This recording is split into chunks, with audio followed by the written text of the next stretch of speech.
Saya tanyakan dulu, masih konsisten mau masuk surga Firdaus? Yakin? Bagaimana kalau kita tawarkan cara masuk yang paling tinggi? Mau? Masuk surga Firdaus itu ada dua cara. Cara standar di surah Al-Mu'minun ayat 1 sampai dengan ayat 11. Standar itu. Jaga sholat, kalau ada waktu zakat dititipkan berzakat, jangan berbuat zina, berkata-kata yang sopan, yang baik, bertindak yang bagus, jauhi lagha, itu standar. Ada tingkat paling tinggi. Mau? Masuk surganya itu disambut oleh semua malaikat di setiap pintu surga. Dimulai masuknya dari surga Aden. Dan sebelum masuk saat hisab, itu dipakaikan mahkota dulu. Bahkan di alam kubur jasadnya dijaga, gak hancur. Kalau benar cara amalannya. Di alam kuburnya dijaga. Ini kita yakin ya, awas ya. Awas, karena kita kan yakin. Ini kan ayat dan hadis. Halo? Ini apa? Ayat dan iman kita dipertaruhkan. Kalau nggak yakin berarti imannya dipertaruhkan. Ini bukan Adi Hidayat yang bicara. Saya bicara dengan Quran. Bicara dengan apa? Quran. Awas ya. Amalannya satu. Terjaga di dunia, terhormat di alam kubur, dimuliakan ketika kembali kepada Allah. Cara kembalinya diberikan mahkota, lalu diminta oleh Allah, hei gandeng bapak ibumu. Ajak pasanganmu, panggil keluarga besarmu. Lalu Allah perintahkan semua malaikat berbaris di pintu surga menyambut keluarga ini. Dan malaikat memberikan sambutan kepada mereka dengan mengatakan, Salamun alaikum bima sabartum, fa ni'ma uqbad dar. Siapa mereka ini? Tulis ayatnya dulu. Quran surah ke-13, Ar-Ra'd. Ayat 23 sampai 24. Jannatu adni yadkhulunaha. Ada orang-orang hamba-hamba Allah yang akan masuk surga dimulai dari surga Aden. Wa ma salaha min abaihim. Orang-orang ini adalah orang-orang soleh tuh yang tadi disebutkan. Yang oleh Allah diminta menggandeng dulu bapak ibunya yang soleh. Ini ternyata bapak ibunya pun soleh. Diperintahkan oleh Allah, jangan masuk surga dulu, cari bapak ibumu, gandeng dulu. Allahu Akbar, Pak Ibu. Wa azwajihim, cari pasanganmu, gandeng dulu. Ini ternyata Bu, kalau suaminya soleh, itu bisa gandeng ibu. Kalau isinya solihah, gandeng suaminya. Wa dzurriyyatihim, cari dulu keluargamu. Yang beriman, yang soleh, cari semua. Jadi ternyata ada satu anggota keluarga yang jadi syafaat untuk semua keluarganya.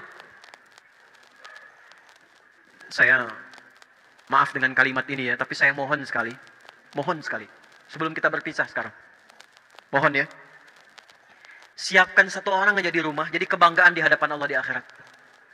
Kalau dunia udah banyak ya, bapak bangga anaknya juara 1, juara olimpiade, dapat Nobel, silahkan ke dunia. Tapi saya titip aja, harus ada satu anggota keluarga kita dibanggakan di hadapan Allah di akhirat. Tunjukkan pada dunia. Gak apa-apa, kaya di dunia, biasa. Disebut orang miskin biasa, tapi kembali ke akhirat kita punya kebanggaan. Siapa orang-orang ini? Orang-orang ini ternyata ahli Al-Quran. Ahli apa? Ahli Al-Quran. Dari mana taunya? Tafsirnya di surat Fatir, surah 35, ayat 33. Quran surah 13, ayat 23 dibuka dengan kalimat Jannatu adnin yadkhulunaha. Quran surah 35, ayat 33 dibuka dengan kalimat yang sama. Jannatu adnin yadkhulunaha. Yuhallawna fiha min asawir. Ada orang-orang masuk surga lewat surga Aden, nggak boleh masuk surga oleh Allah kecuali pakai jubah kehormatan dulu. Pakai gelang-gelang emas, pakai mahkota kehormatan. Siapa orang ini? Ayat 32-nya ternyata ahli Al-Quran. Thumma awrasna al-kitab alladhina astafaina min ibadina. Kemudian kami wariskan Al-Quran kepada hamba-hamba pilihan kami. Ketika dipilih oleh Allah, dia konsisten sampai meninggal menjaga Qurannya. Di akhirat, dia menjadi syafaat untuk keluarganya. Dan sebelum masuk surga, kata Allah, Allah perintahkan kepada semua malaikat. Wal malaikatu yadkhuluna alaihim min kulli bab. Dan malaikat keluar, menyambut di setiap pintu surga. Mengucapkan selamat kepada keluarga besar ini. Salamun alaikum bima sabartum fa ni'ma uqbad dar. Selamat, kata Allah, sampaikan pada malaikat. Malaikat ucapkan selamat. Kata para malaikat, selamat, Anda sabar. Saat di dunia sabar. Mengamalkan satu amalan ini. Silahkan nikmati surga yang telah disiapkan, tempat terindah yang belum pernah dijamah. Siapa orang ini? Golongan pertamanya ahli Al-Quran. Teman-teman, untuk menjadi ahli Al-Quran caranya 3. Ingat, ahli Quran itu bukan yang hafal 30 juz. Salah. Bukan yang hafal juz 30. Salah. Ahli Quran itu ada 3. Dan semuanya mencintai Quran. Semuanya mencintai apa? Quran. Satu, ahli Quran itu ada yang senang ngaji, belajar dan membaca Quran. Tapi dasarnya cinta Quran. Saya pengen pulang sebagai ahli Quran, saya belum bisa ngaji, datang ke Pusdai, masuk kelas belajar Quran, konsisten sampai meninggal, ahli Quran. Ustazah yang sekarang viral meninggal itu kan, coba lihat buku yang sedang dibaca. Lihat bukunya, doanya apa? Doa khotbul Quran. Itu sedang dengan pengajian ibu-ibu, Bu. Itu pengajian ibu-ibu itu, sedang baca Quran. Sedang khataman doa khotbul Quran itu. Saya bermohon mudah-mudahan itu yang wafat yang paling termulia itu untuk beliau insyaallah. Husnul khatim. Di Bikers nih, kalau saran saya, ya, sekarang siapkan. Ngaji, sepekan ngaji. Datang, belajar gak apa-apa, jangan malu. Untuk kebaikan itu jangan malu. Malu itu kalau maksiat, sombong malu. Ria malu. Jumawa itu malu. Diajak korupsi malu. Diajak ngaji jangan malu. Gak apa-apa sekelas sama anak TK, sama anak SD, gak apa-apa. Pulang-pulang ngajak naik motor kan, sambil ngaji, sambil hafalan. Ada viral kisah, tahu Muaz? Muaz itu di Mesir. Bapaknya biker, cuman motornya nggak sebagus Anda itu. Motor biasa. Apa bahasa Rusianya tuh? Butut ya? Itu. Ya, orang menyebutnya motor butut. Tapi apa? Dia jadikan itu sebagai kendaraan surga, road to jannah. Anaknya pengen minta menghafal Quran. Matanya buta, kata orang. Tapi saya selalu mengistilahkan ditutup dari maksiat. Sehingga ringan hisabnya. Guru yang mengajarkannya 20 kilo kurang lebih jaraknya.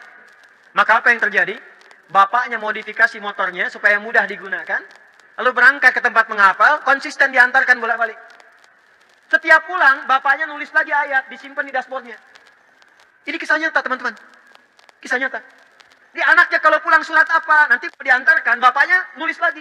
Disimpan di dashboard, di perjalanan, diperdengarkan anak baca. Bapak lihat ke depan, lihat ayat. Lihat ke depan, lihat ayat. Singkatnya, tibalah waktu itu. Selesai hafalan, anaknya hafal Quran, bapak yang mengantar, nggak hafal. Anaknya yang divonis buta, hafal. Hafal Qurannya, tajwidnya, makhrajnya sempurna seperti syekhnya. Viral kisahnya di dunia Arab, datang reporter, kemudian datang ke situ, mewawancara. Ditanya, perhatikan kalimatnya. Ya Mu'adh, kalau engkau diperkenankan untuk memohon, dan permohonan itu terkabul saat ini, kira-kira kamu mau minta apa? Kalau saya diminta bermohon, dan permohonan itu akan dikabulkan, perhatikan, maka saya akan memohon kepada Allah, saat saya akan menghadap sendirian di hadapan Allah. Nggak ada ayah lagi yang mengantar, nggak ada guru saya yang melindungi, hanya saya dengan Allah mempertanggungjawabkan semua perilaku saya saat hidup di dunia. Maka saya akan berkata, Ya Rabb, Ya Allah, saya telah berusaha menghafal Quran ini dalam keadaan mata saya buta sampai saya menghadapmu saat ini. Kalaupun saya memiliki banyak dosa sampai dengan hari ini, mohon ya Allah, dengan Quran yang telah saya hafalkan ini, ringankan siksa saya di neraka kalaupun saya harus mendapatinya. Anak kecil, belum dihisab, belum balik, mata buta, menghafal Quran, menjadi ahli Quran, hanya untuk menyiapkan bekal kembali kepada Allah dan minta diringankan siksanya. Siapa kita? Antum yang motornya saya lihat bagus-bagus tuh.